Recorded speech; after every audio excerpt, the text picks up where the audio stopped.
Financial freedom is in your hands. With CMC Markets' revolutionary new iPad app, you can trade CFDs wherever you are with the leverage you choose. Download now and trade your way. At CMC Markets, your thought counts. And Sherry, thanks very much for talking to Business Spectator. I'm talking to you today, of course, as the head of Carnival Australia, which is it is the world's largest cruising company, and you have brands Cunard and P&O, etc.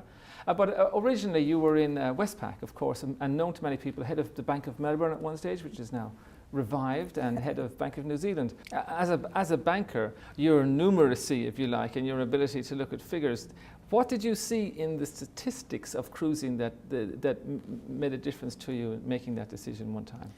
Well, I saw a business in Australia in particular that needed revitalizing. So we'd had a lot of brand damage in the market, and really we just flopped along for 70, 80 years in this market, doing okay, but largely just one ship. And I looked then overseas, and I went and talked to some of the people I now work for in the US, and in the US it was such a different story. Everyone was doing it, and I guess it begged the question, why couldn't we do that here? Why couldn't we turn it into a really important part of Australia's tourism offering, both for local Australian and New Zealand tourists, but also to bring people from the US and Europe to Australia to travel by sea. So how many people travel by sea? How many people go on a cruise in Australia each year?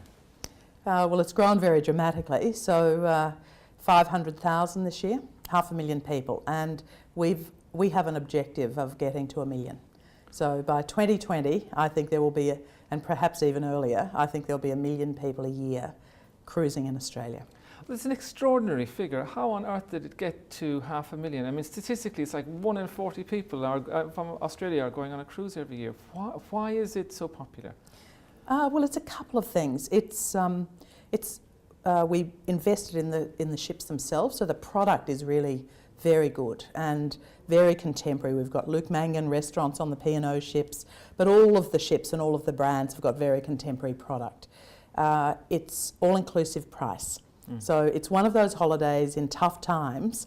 If you're looking for value for money, this is a great way to travel. But you can't, I would say you can't keep that sort of momentum up, but a growth rate of 27% now certainly can't be kept a secret.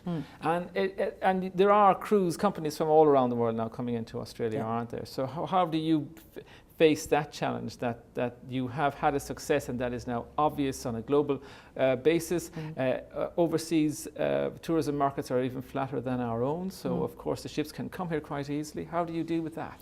Well, two ways. I mean, one is the home-ported ships, and we run all the home-ported ships, both Princess and P&O brands. The home-ported ships operate in Australian dollars. So that's actually a relatively risk-free holiday for Australians. You don't have to worry about currency arbitrage, even though the Australian dollar is strong at the moment. But you'd never worry about it at the moment. You'd be worrying that you're missing an opportunity to go and spend your dollars. Well, there's a second group of people who are, of course, travelling on our ships in other parts of the world as well. Yes. So that's grown very dramatically. Is that actually the spur of growth that we're seeing? No, it's the domestic that's the biggest spur. Both have grown, but it's the domestic that absolutely is the growth engine.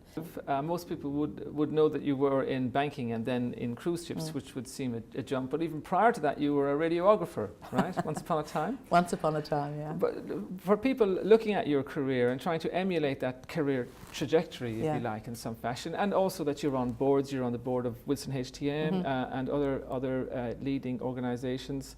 What advice do you give to younger people now in their early stages of management and how to have a career like you've had, because it's diverse? Was yours opportunistic? Is that the word? Is that the key word to understand the Anne Sherry career path? Yep, probably. I think opportunistic is a good word to describe it. And also I've probably been seen to be taking risk. I'm not sure I've felt it was as risky as others saw it, but if an opportunity came that I thought was really exciting and that had stretch, I'd grab it. So going from government to Westpac, everyone in government thought I was completely mad. Everyone in Westpac thought I was mad at the time as well. Going from doing with a health background, going into government, which I did, and then of course from banking into cruise shipping. There's not a logic to that unless you look underneath it. And there were great opportunities that came my way. in each occasion, I've taken the risk to change industry, often change cities, sometimes change countries, Yes. to grab those jobs, and in a sense use them to broaden my skill space. In each of them, I've learned something new, and I've got another string to my bow. So and I do recommend it. I say to people, you know, there are some people who love just doing the same thing from go to woe. I'm not one of those people. What I like is finding the next thing that challenges, stretches, and where I learn something. And in this job, I have to tell you, I've learnt a lot. I didn't know very much about engineering and ships and ports before I came into the job, but I know a lot about it now. I'm sure you do. And Sherry, thanks very much for talking to Business Spectator.